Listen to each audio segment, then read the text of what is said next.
कल मैसेंजर पर किसी ने मुझसे एक प्रश्न किया कि भगवान कौन है, हम किसको अपना इष्ट माने। हमारे सनातन में तो कई भगवान बताए गए, पर आखिर रियल में भगवान कौन है। देखिए, हम आपको एक तरीके से आपको समझाने का प्रयास करेंगे कि भगवान आखिर है कौन और भगवान कहाँ है और भगवान कैसे मिलता है, कैसे आप ईश्वर की प्राप्ति कर सकते हो। सबसे पहली बात तो यह है कि भगवान अनेक नहीं है, भगवान एक है, परंतु उनके प्रतिबिंब, उनके रूप अनेक है। अगर रामचरितमानस की बात करें तो रामचरितमानस में भी किसी न किसी चौपाई में ये लिखा हुआ है कि भगवान का कोई रूप नहीं है, ना ही उसका सर है, ना पांव है, न चलता है, न फिरता है, न बोलता है। देखिए, रामचरितमानस हमारे तुलसीदास जी ने लिखी, रामायण हमारी वाल्मीकि ने लिखी, इसी तरीके से गीता भी किसी न किसी ऋषि मुनि द्वारा और अन्य अन्य ग्रंथ, अन्य अन्य पुराण किसी न किसी के द्वारा लिखे गए। परंतु वेद की बात करें तो वेदों को भगवान की श्वास कहा गया है और वेद में लिखा है अजानतम महिमांत वेदम। वेद भी जिसकी महिमा नहीं जान पाए वही भगवान है। अब भगवान वही है जिसकी महिमा वेद भी नहीं जान पाए और रामायण की चौपाई कहती है ते ही जाने जिन देहु जनाई और जान ही तुम्ही हो जाई।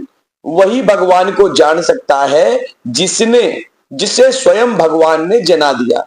जिस दिन भगवान ने उसे जना दिया कि मैं भगवान हूं और मुझे आप प्राप्त कर सकते हो, तो फिर वो भगवान का हो गया कि भगवान ने उसे बताया कि भगवान कौन है। लेकिन भगवान की महिमा स्वयं वेद भी नहीं जान पाए। ब्रह्म एक ही है, उसके रूप अनेक है। चलिए हम आपको ये बताते हैं कि भगवान आखिर छुपा कहां है, भगवान है कहां पर। एक उदाहरण के तौर पर हम आपको बताएं, अगर आपका बेटा साइंटिस्ट होता, वैज्ञानिक होता और किसी प्रोजेक्ट को बनाता और उस प्रोजेक्ट को एक भीड़ में लेकर आता, लेकिन अचानक से बनाया तो उसने जनता के हित के लिए था, लेकिन अगर उसमें विस्फोट हो जाता है तो वो जिम्मेदारी किसकी होगी? जिम्मेदारी तो बनाने वाले की होगी ना। पुलिस किसको पकड़ेगी? दोषी तो वही हुआ जिसने बनाया, तो पुलिस उसको पकड़ेगी, ढूंढेगी। इसी तरीके से भगवान ने भी इस सृष्टि की रचना की थी। ये एक उदाहरण है, उदाहरण के तौर पर लीजिएगा, मैं लास्ट में इसको पूरा सुनिएगा तो आपको पता लगेगा कि आखिर इस सब्जेक्ट के पीछे क्या राज है। भगवान ने भी सृष्टि की रचना की थी और ज्यादा से ज्यादा 10 से 15 या 20 प्राणी, जिसमें प्राणी में आप किसी भी प्रकार के जीव जंतु से लेकर कुछ भी चीजें ले सकते हैं, मनुष्य को भी ले सकते हैं, तो 10-20 प्राणी इस धरती पर छोड़ दिए थे, लेकिन बुद्धि नहीं दी थी। बुद्धि को छोड़कर बाकी पूरा शरीर भगवान ने दिया हुआ। बुद्धि कैसे बढ़ेगी? जिस जगह पर आप जन्मोगे और उसी जगह पर आपको उसी हिसाब से चल पाएंगे। जैसे कि कुछ मुस्लिम धर्म में जन्मा तो उसने उर्दू बोलना सीख लिया, कोई विदेश में, कई हमारे देश हैं जहां पर अंग्रेजी भाषा है तो वहां पर इंग्लिश बोलना शुरू कर दिया, क्योंकि जैसी संस्कृति रही उसी संस्कृति में लोग ढल गए। इसी तरीके से जब यहां पर बुद्धि नहीं मिली तो अपने अपने हिसाब से लोगों ने कार्य करने शुरू कर दिए। थोड़े से बड़े हुए या विवाह योग हुए तो उनका विवाह हुआ, फिर संतान उत्पन्न हुई, कोई भाई बना, कोई बहन बना, कोई पत्नी बना, इस तरीके से कई रिश्ते बने। लेकिन एक समय ऐसा आया जहां पर मृत्यु का सामना करना पड़ा, किसी का बच्चा खत्म हो गया और उसने चिल्लाना शुरू किया, हे भगवान तुमने ये क्या कर दिया। किसी का भाई खत्म हुआ, फिर वहां से आवाज आई, हे भगवान ये तुमने क्या किया, मेरा भाई मार डाला।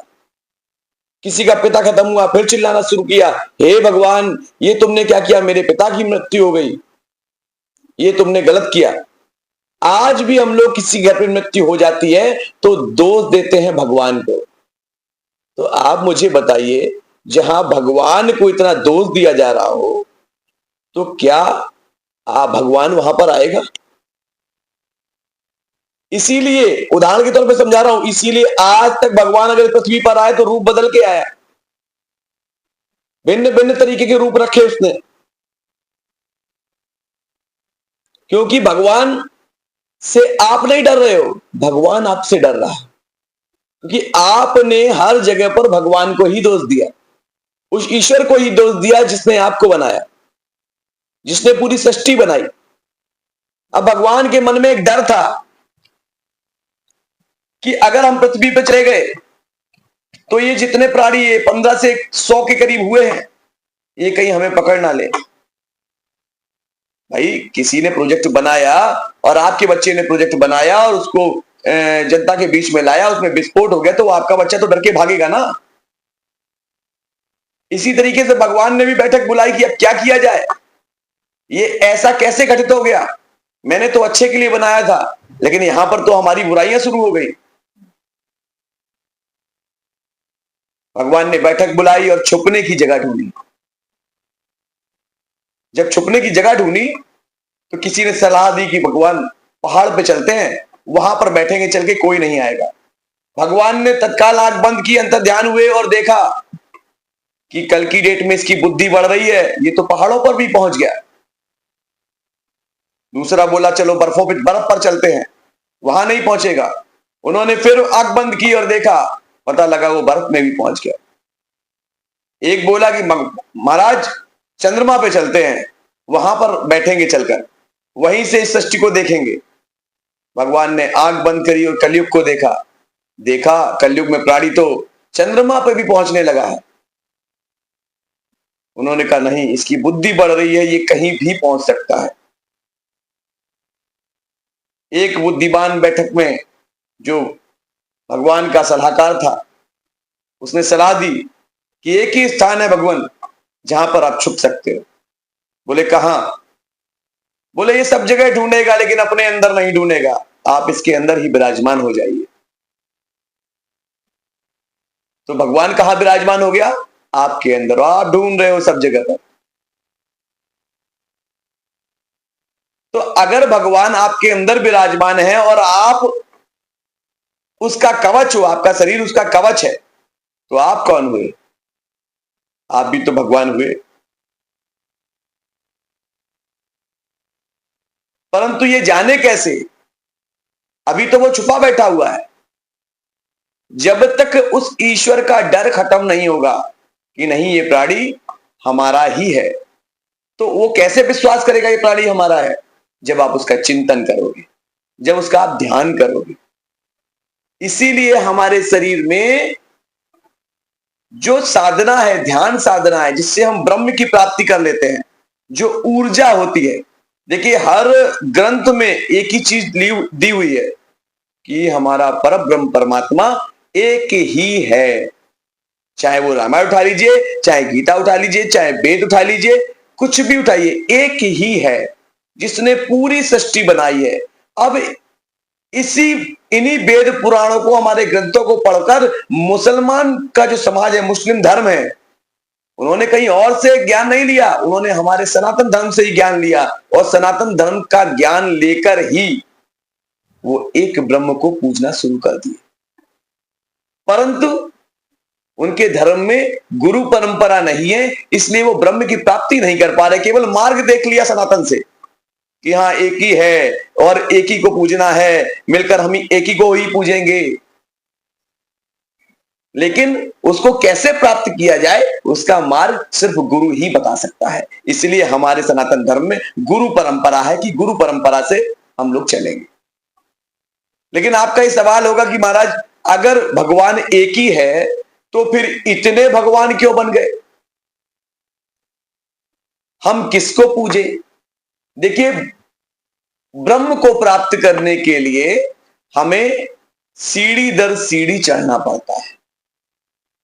जैसे किसी के ऑफिस में आप जाएंगे आपको अगर रीजनल मैनेजर एक बड़े अधिकारी से मुलाकात करनी है तो नीचे एक डिपार्टमेंट में सबसे बाहर एक चपरासी खड़ा होगा जिससे आप सबसे पहली मुलाकात करोगे। तो इसी तरीके से वहां भी एक चैनल बना हुआ है, एक डिपार्टमेंट बने हुए कि आप इनकी साधना से ये प्राप्त कर सकोगे, इनकी साधना करके ये प्राप्त कर सकोगे। अब साधना के भी कई मार्ग हैं। आप ध्यान मार्ग से भी अपना ब्रह्मरंध द्वार खोलकर ईश्वर की प्राप्ति कर सकते हो। आप तंत्र मार्ग से भी ईश्वर की प्राप्ति कर सकते हो। आप भक्ति मार्ग से भी ईश्वर की प्राप्ति कर सकते हो। आप दास बनकर भी ईश्वर को प्राप्त कर सकते हो। आप मित्र बनकर भी ईश्वर को प्राप्त कर सकते हो। आप उसका पति पत्नी बनकर भी ईश्वर का प्राप्त कर सकते हो, मतलब प्रेमी बनकर। प्रेम भाव से भी, दास भाव से भी आप उसको प्राप्त कर सकते हो, सखा भाव से भी उसको प्राप्त कर सकते हो। तो भगवान को प्राप्त करने के लिए कई प्रकार हैं, लेकिन ये प्रकार बताएगा कौन? ये प्रकार बताएगा आपको आपका गुरु। इसीलिए हमारे सनातन धर्म में गुरु परंपरा का पालन करना बहुत ही अच्छा होता है कि जब तक व्यक्ति दीक्षित नहीं है, गुरु दीक्षा नहीं लिए हुए, उसको कोई गुरु गाइडेंस नहीं दे रहा है, तब तक हम आगे नहीं बढ़ पाते। तो हम अपने गुरु का बहुत बहुत धन्यवाद करते हैं जो आज हमें भी इस मार्ग पर लेकर आए। जय माई की, जय श्री पंडोका सरकार।